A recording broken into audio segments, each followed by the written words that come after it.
Hello again, this will be a quick video showing you how to utilise a get and post RESTful command on Home Assistant. This would give you the ability to control and view your Home Assistant entities from another third-party app, PC, or even a separate Home Assistant instance. The first thing we need before achieving any of this is a long-lived access token from your Home Assistant. This token will give any outside resource the access it needs to get or post requests to your Home Assistant. Note that you'll need external access to your Home Assistant for this to work. On the profile page, click on Create Token, give it a name and click OK. This will be the only time you get to view the access token, so make sure to make a note of it. From here we can use a curl command from anywhere to view the state and attributes of any entity on your Home Assistant. I'll leave this curl command in the description of the video. The only thing you'll need to change is the access token and the entity ID on the end of the URL. For this example, I want to view the state and attributes of my office light brightness entity.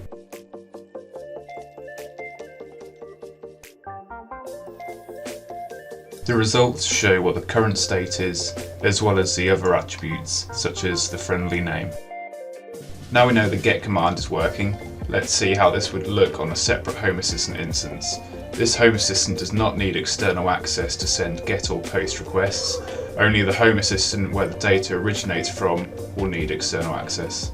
In Visual Studio File Editor, I need to add a new REST sensor. I'll give it the name Shared Entity just so I can easily identify this sensor later on.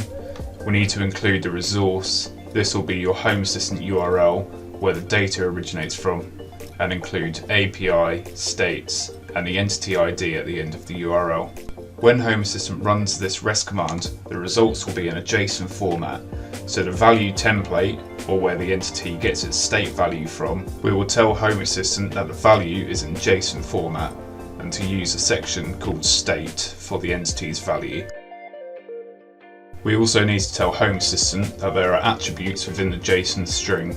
Within the string, all the attributes are located underneath the attributes section. Then finally we need to give Home Assistant authorization to grab this data in the form of an access token, which we took a note of earlier. So under the header, write authorization, bearer, and then paste in your access token.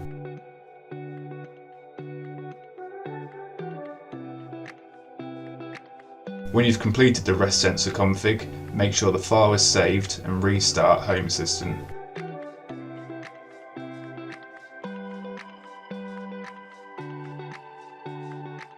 If we now head to the states page within Developer Tools, we should see a new REST sensor we just created, which should be capturing live data from the data source.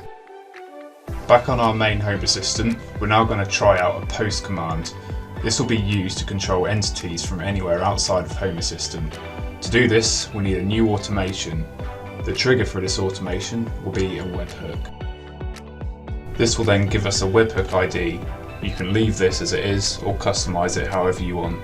This ID will sit on the end of the URL we use in the curl command. We now need to specify what actions will happen when the curl command is sent and the webhook is activated. In this example, the automation will toggle my light bulb on or off. Note down the webhook ID and click Save when you finish adding actions.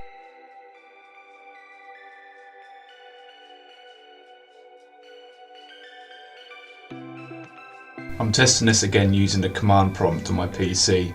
I'll have this linked in the description. What you'll need to change here is the long access token and the webhook ID at the end of the URL matching your own. If done correctly, the light bulb will toggle on or off when the curl command is run. If you wanted to add this to another Home Assistant, we could create a new command line switch, and for the command on section, just include the curl command we use when testing on command prompt. You could then have the switch included on your dashboard for easy access. In this case, whenever the switch is turned on here, the light bulb on the main Home Assistant will toggle on or off depending on the current state. That's all for this video.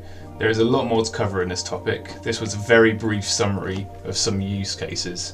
If however you want to see more videos related to this kind of stuff, let me know in the comments. If you found this video helpful, leave a thumbs up and be sure to hit the subscribe button to get notified on my future content.